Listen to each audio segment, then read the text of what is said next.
Mikey की चक्की का आटा। सुरभि की शादी को हफ्ता भर भी नहीं हुआ था कि तभी उसकी सास सुमित्रा, ननद प्राची, देवर सोहन, ससुर मोहित उसको घेरे हुए बैठे थे। भाभी, आपने हमें बताया नहीं कि आपकी मम्मी एक टाइम पर शेफ रह चुकी है। नहीं प्राची, मेरी मम्मी शेफ नहीं थी, बल्कि उनके हाथों का खाना अच्छा बनता था, इसलिए लोग उनके हाथों का खाना खाना पसंद करते थे। तो भाभी, जब आपकी मम्मी और लोगों को खाना बनाकर खिला सकती है तो वो हमें क्यों नहीं खिला सकती? क्यों पापा, मैं सही कह रहा हूँ ना? बात तो बिल्कुल सही कही तूने बेटा। अरे जब बाहर के लोगों को अपने हाथों का बना खाना खिला सकती है तो हम तो उनके अपने हुए। और वैसे भी बेटी के ससुराल वालों को खाना खिलाना तो अच्छी बात है। अरे आप सब कैसी बात कर रहे हैं? बेचारी बहू को इस तरह घेरे बैठे हैं और सवाल पर सवाल किए जा रहे हैं। बहू तो एक काम कर, जा अपने कमरे में, इन लोगों की बातों पर ध्यान मत दे, इनके तो आदत है फालतू बोलने की। अरे हम फालतू थोड़ी ना बोल रहे हैं, बल्कि सच्ची तो बोल रहे हैं। अच्छा एक बात बताओ बहू, अगर हम तुम्हारे घर आए कभी तो क्या तुम हमें भूखा छोड़ दोगी? नहीं ना, तुम हमें खाने को तो दोगी ही।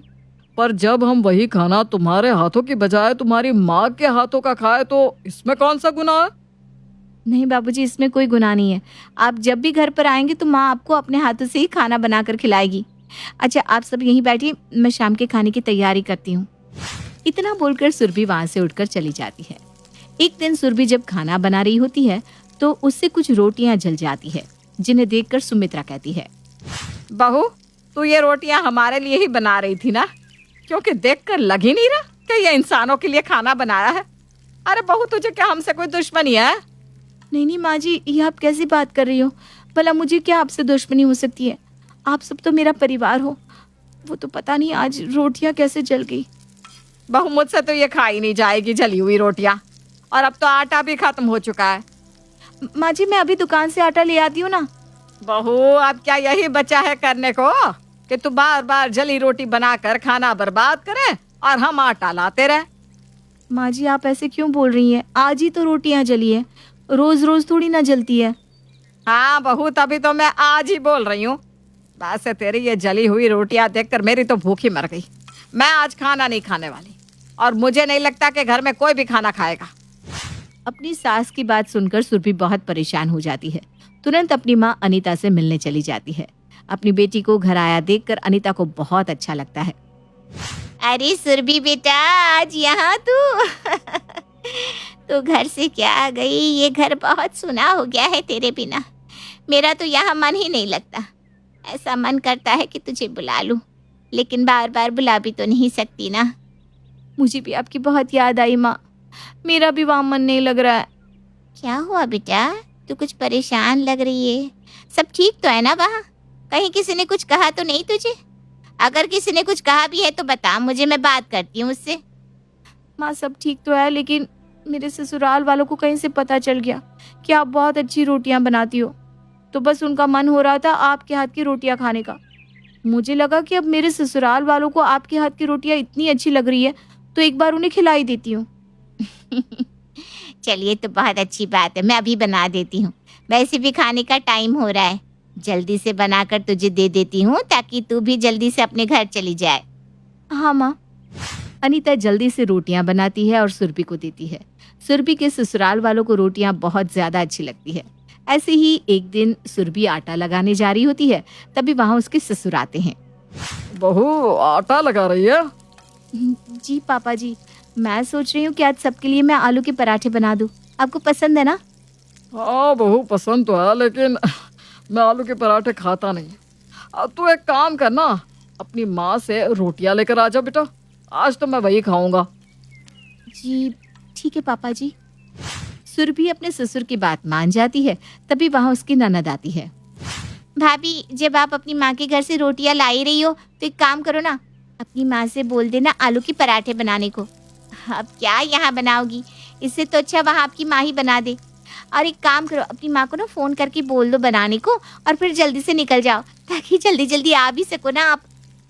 अरे लेकिन मेरी माँ भी कितना बनाएगी? मैं यहाँ बना तो रही हूँ ना सबके लिए। भाभी, आप बनाओ या आपकी माँ बनाए, बात तो एक ही है ना।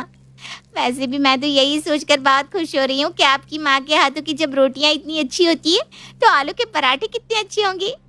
भाभी आप देर मत करो, जल्दी जाओ ना अपनी माँ के घर। सुरभि को अपने ससुराल वालों के कहने की वजह से बार बार अपनी माँ के घर से रोटियां लानी पड़ रही थी। ऐसे ही कई दिन निकल जाते हैं और अब ये रोज का ही हो जाता है। हर रोज सुरभि रोटी लेने अपनी माँ के घर चली जाती। ऐसे ही एक दिन परेशान होकर अनीता सुरभि से कहती है, सुरभि ये क्या है? अरे एक दिन का तो चल जाता है लेकिन यहाँ तो रोज का ही हो गया है। तेरे ससुराल वाले रोज मुझे यहाँ रोटियां बनाने के लिए बोल देते हैं क्या? माँ मैं क्या करूँ? पहले तो मैंने कुछ नहीं कहा, लेकिन अब मुझे भी लगता है कि मेरे ससुराल वाले गलत कर रहे हैं।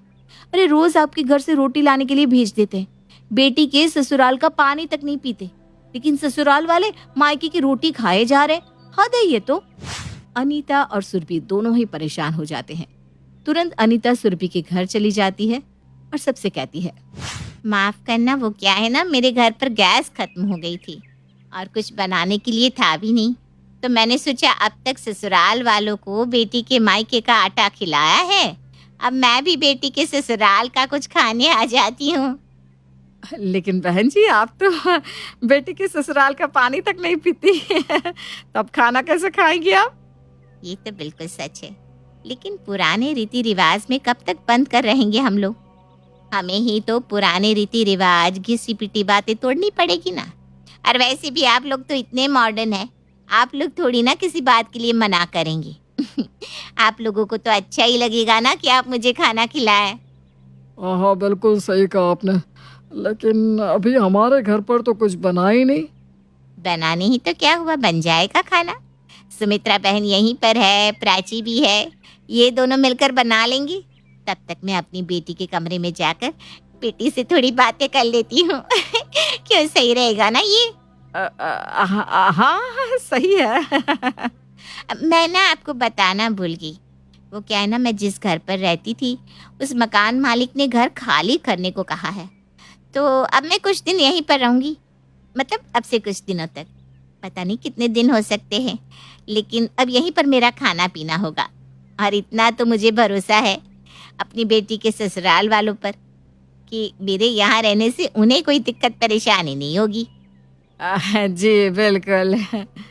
अब तक जिस रिश्ते का आदर करते हुए अनीता अपनी बेटी की बात मान रही थी, अब इस रिश्ते का आदर करते हुए सुरभि के ससुराल वाले को भी अनीता की बात माननी पड़ती है। और इसके बाद वो कभी भी अनीता के हाथ की रोटियां खाने को नहीं कहते।